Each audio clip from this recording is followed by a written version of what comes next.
Hey, it's Dr. Anderson. So we did something. We went and asked people their opinions about parenting or cheating. I'm going to try and be as forthright in my reaction video as I can be about my own critique and what they've said, and see if I can elaborate on it a little bit. But I really enjoyed this because I always enjoy kind of getting face-to-face and one-to-one with people. So let's launch into it. Parenting. You've either been parented or you are a parent. Which one is it? Both. Okay. I know on the surface it sounds like a really stupid question, like you've either been parented or you're a parent. But here's my point, is just because you have parents doesn't mean you've been parented. Because parenting actually requires a lot of self-sacrifice from the parent themselves. So yes, we all have parents per se, but actual parenting requires some of the skill development that I've talked about in some other videos. So that's kind of my rationale. Now, I understand as a psychologist I tend to overthink these things, but just want to clarify that because watching it, it sounds kind of like a stupid question. Both. All right. So you've got kids. Yes. Give me one fail-safe strategy that you use with your kids. Feel safe.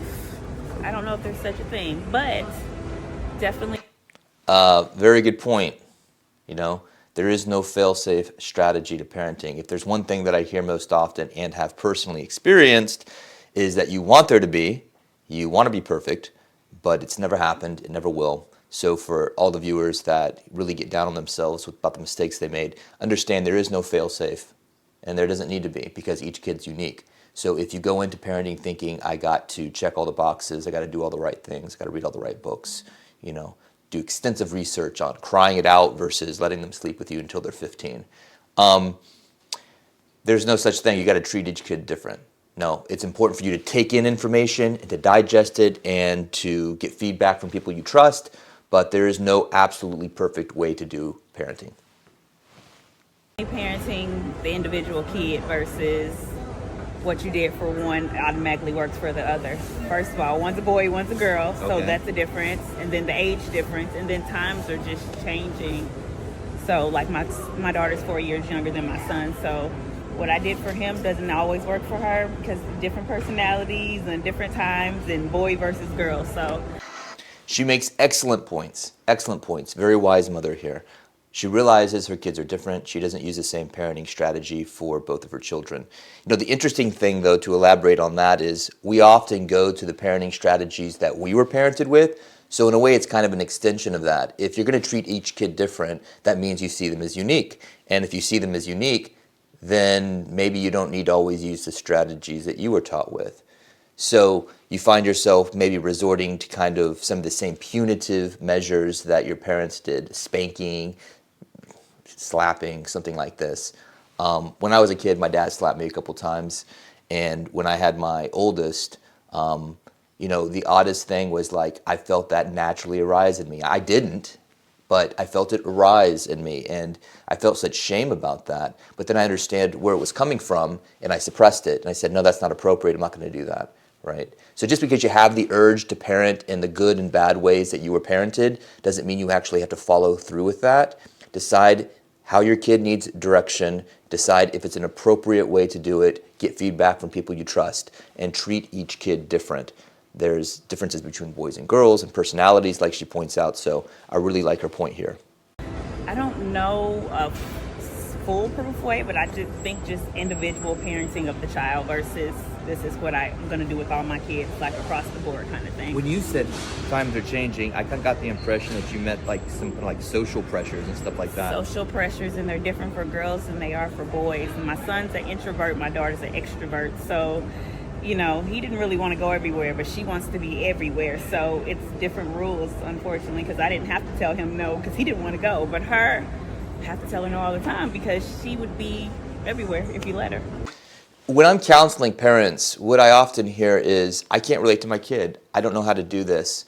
So one of the first things I do is some psychoeducation about different temperament types and how it's okay for kids to be different and not to misinterpret maybe being more introverted as, say, being depressed. Say you have a mom or a dad that's really extroverted and their kid's not quite as extroverted, and they start to look at them as different or wrong because they're not just like them. That's not wise. You got to let the kid be the kid. Okay, there are distinct signs of depression and anxiety, of course, but just because you're kind of off to yourself and isolated doesn't necessarily mean that you're depressed. And just because you are talkative and all over the place doesn't mean that you're anxious either. So what I like about what she said is that not only they have different personalities, but that social pressures too will sometimes tell you what to do instead of you deciding what's best. Never forget this. You are the parent. I don't care what government policy comes into play. I don't care even what your own parents tell you on how to parent. I don't care what you've read in a book. At the end of the day, you need to hone your judgment. You need to have some deep contemplation, talk with your partner or the person's, the child's parent, and come to an agreement on how you're going to move forward. But you are the parent. Now, if your judgment is poor, you can improve that with help through therapy or something. But you are the parent at the end of the day, and you need to have some confidence in that, okay? I cannot instill that any more strongly, is you need to have some confidence in your parenting skills. You're not going to get it perfect, but you need to have that confidence. When you had your kid, the first one, what was the greatest challenge that you remember experiencing and learning? Greatest, let me think. It's so trial and error that, everything was new. So Yeah, right. it was just navigating and doing what's comfortable for me versus what everybody else told you to do when you're parenting or what your parents did. Because we both know that didn't always work Right. out. So I guess just navigating through being a parent, period, and doing what's best for me. When you were a kid, was there any particular parenting strategy that your parents used that you found to be effective or that you really hated, or any memories from that? Before we get to that last question that I asked, you notice how she emphasized her own well-being. And that's something that parents don't often do. They believe that sacrificing to the nth degree is the best way to prove that you're a parent. That's not true. You need boundaries. Your kids need you to have boundaries. You don't need to do everything under the sun, buying all the gifts, giving them all the attention, because there's going to come a day and age in which they're not the center of the universe, or at least your universe or the universe at large, and they need to adapt to the world and society as a whole, as a meaningful member of society. So if you just go above and beyond in absolutely everything and you don't do what's good for you and have boundaries and some downtime, you're going to get burned out and you're going to be teaching the kids the wrong thing. But let's go back to this other question here. Yes. The no because I said so, She knew no that. rationale, no reason. It's just no, and that's just what it was. Right. So when you also said times were changing, then it sort of sounds like you realize if that didn't work with you and kids are wanting more clarity today, then maybe you need to provide that for them. Exactly. And one thing I do with my kid is he always wants to know, and I say, when you do it, then I'll tell you. What do you think about that? Show me obedience first, but I'm also going to respect your desire and your intellect and your desire. And your curiosity. Yeah, so I went a little bit out on a limb there to share some personal stuff. The reason I came up with that strategy, because when I was a kid, I was very much a tell me why, tell me why, tell me why. And when I got older, I realized that the world doesn't owe you an explanation. If I want to insist on that as an adult, I'm going to be in trouble real quick. And she makes this point a little bit later. So that's why I use it with my oldest, because he's very much like me when I was young.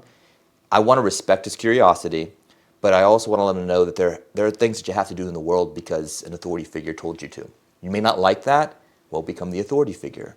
But you still need to learn to communicate respectfully, and insisting that you have an answer from an authority figure is not always the greatest sign of respect. You're not acknowledging their power in the world, and the world needs structure.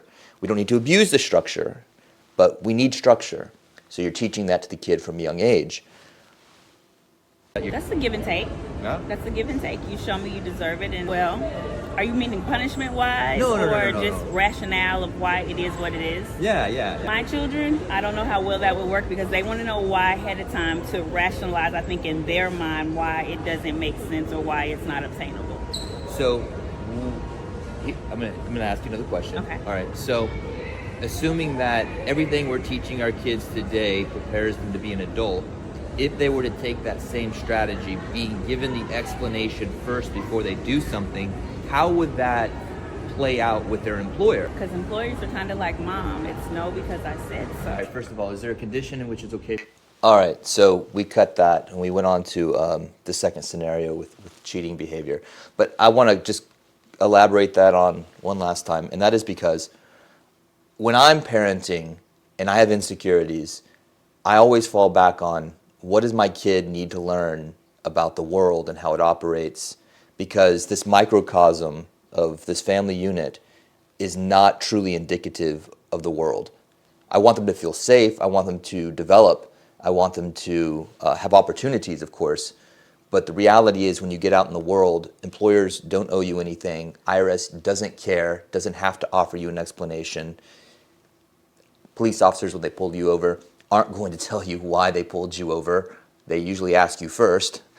So kids need that structure, as I alluded to. But the importance is that you do acknowledge their desire to know and their curiosity, and you enforce that just within the right process, I suppose. If you're always telling them beforehand, then you're making them the authority figure, giving them the right to challenge you. And there can be dangerous situations in which it's not the right time to challenge you. I don't need to tell you why to get out of the street, son. You need to get out of the street because there's a car coming because you're not paying attention. But if he's so used to saying, why, Dad? Why do I got to get out of the street? And, that's not good. So it's a bit dramatic. So let's go on to this another scenario. We got kicked out of the mall because I didn't have the proper agreement. I've established that sense. But we had to go out in the parking lot, which probably was still the mall. But anyway, we found someone about this question. For someone to cheat? No. No, not at all. No. What's your reasoning there? Because I think relationships are 100% and 100%. It's 50-50 is never good enough. I think if you don't respect the person you're with, then why are you with them? So you think that's a great point. I don't know if you caught up on that. She sort of contradicted herself, but I understood what she was saying. She said that relationships, you need to put in 100%. Each partner needs to put in 100%. But really, at the end of the day, your 100% is only 50% of the relationship, which means for a relationship to function well, let's say it only needs 70% effort. Let's say 40% comes from you, 30% comes from the partner. That'll work, all right? Neither of you are giving as much as you can, but it equals up to 70%. Or let's say you're giving 50% and they're giving 20%. Well, okay, you're probably giving a lot more than they are. Let's say you're giving 70% and they're giving 0%. That's not going to work. You're giving way too much. So her point is there needs to be some parity there. There needs to be some equality in your decision on how much to contribute. And a lot of people get into relationships that are dependent and they're giving 70%. They're giving 100% and the other person is giving 0. Well, you just set yourself up for disaster at that point. Cheating is an ultimate form of disrespect, essentially. Cheating is just, why are you in a relationship? You know what I mean? Why be with somebody if you're going to cheat? So when you say a relationship, you mean like... a partnership. Don't invest in people you don't foresee something in the future. Okay. You know what I mean? You're not a big fan of the speed dating sort of thing either? No, absolutely not. I'm old school. No, you're old school. Have you known someone or, it's personal? Yes, of course. We've all, have you been cheated on? Yeah. Yeah. Yeah. What were some of the emotions that kind of came up at that point? So this is a person with I think a healthy perspective of a relationship. It's not a very popular perspective nowadays. Speed dating, promiscuity, finding people on dating apps. That seems to be the kind of the trend, and I think that's a troubling thing because when you're with someone intimately, you are creating a connection there on a neurochemical level. And if you exhaust that and you burn that out, when it actually comes time to bond with someone in a meaningful way, the chances are going to be much less that you're able to do so. And that is a dangerous position to put yourself in because even from a societal perspective, we need healthy relationships. We need kids. We need kids to grow up in healthy families. Yes, when we're young, we're all kind of, running around horny and what have you. But if we let that override the long-term goal of actually contributing to society, then you're going to start to see a downturn. You're going to see increases of depression and anxiety, and that's pretty much what we see. The foolishness in the youth, of which I was a part of at one point, I suppose, is get what you want right now. There are no long-term consequences. If only we could help ourselves, prior versions of ourselves, and younger kids today understand this, then I don't know. I think mental health would improve. It's just disrespect to me. I think that anger, right? It's a good one at the time, but now I see it more as their problem. Yeah. It's not mine. That's a them thing. That is a healthy way of looking right? at it. It's a forever. Fix your childhood trauma, fix whatever's wrong with you, and then leave me alone. Yeah, that's true. It's always about the childhood trauma, right? Let's go back and talk about your childhood. But there's some truth to that, because addictions are attachment wounding. A lot of things boils down to attachment wounding. If you are not committing to someone, there's usually something going on that is getting in the way of that. Either society is telling you it's not a cool thing to commit, or you've had bad experiences with commitment. But whatever the case is, organically human beings want to connect. We're social animals. So the idea that we would then chase our primitive instincts and violate that social principle, you know, we're not perfect, we do it. But the point she's making is, why are you in a relationship, in a state of relating to others, if you're just going to violate that and it's going to go nowhere and you're going to punish the person for doing something that's healthy? Excellent point she makes. Honestly, like when they cheat, when they leave you, that's the best thing they can do because like they remove themselves. You're seeing it up front. Yeah. Yeah. Instead Thank of like, you. Bye. yeah. Like, Instead of 20 years in, you know, whatever. You said one thing. Just one more thing. You said you brought up respect a lot. And when I think about respect, I think about acknowledging someone, right? So when you say it's disrespect, it means essentially they're not acknowledging the investment that you've made of who you are into that, and they're just kind of throwing that away. Is that kind of like? once again, that's a them thing. Like I look at everybody as investments, like almost like in a business way. Like you invest into a business or a person, and you put your time, your money, your effort into it. And sometimes you make bad investments, but you still have to pay off the loan. And the loan is your self-esteem and your respect and how you feel about yourself. So it's like sometimes you have to finish paying off that loan, which is dealing with the shit they left you in. Yeah. I got to write that down. I hope she doesn't mind if I steal it. That is an incredible metaphor. As an entrepreneur myself, I'm really impressed by her perspective. I hope it's not come through the school of hard knocks.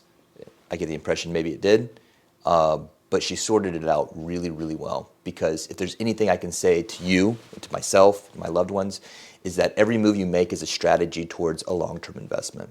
Your mind will change. Your personality will change. It'll grow and develop and become more mature as you get older. You do not want to be 50 years old dealing with horrendous mistakes in your 20s. And hopefully you have the support to guide you. But what's going on right now, I fear in society, is that we're giving too much power over to people who don't have the judgment necessary to guide themselves properly through big decisions. It used to be, you know, like 100 years ago that you became mature real quick because you were up at 3 a.m., you were going to bed at 11 p.m., you spent all day gathering your food, making your clothes, just surviving, just barely making it. That makes you mature quick. But modern convenience today kind of relieves us of that responsibility, so we can be 25, 30, 35 years old and chilling pretty good. AC, heat in the winter, no big deal. So that has some downturn in society, I think. But the point she makes is that everything is a long-term investment, including who you're with. So don't waste your time if the person doesn't have the character, all right?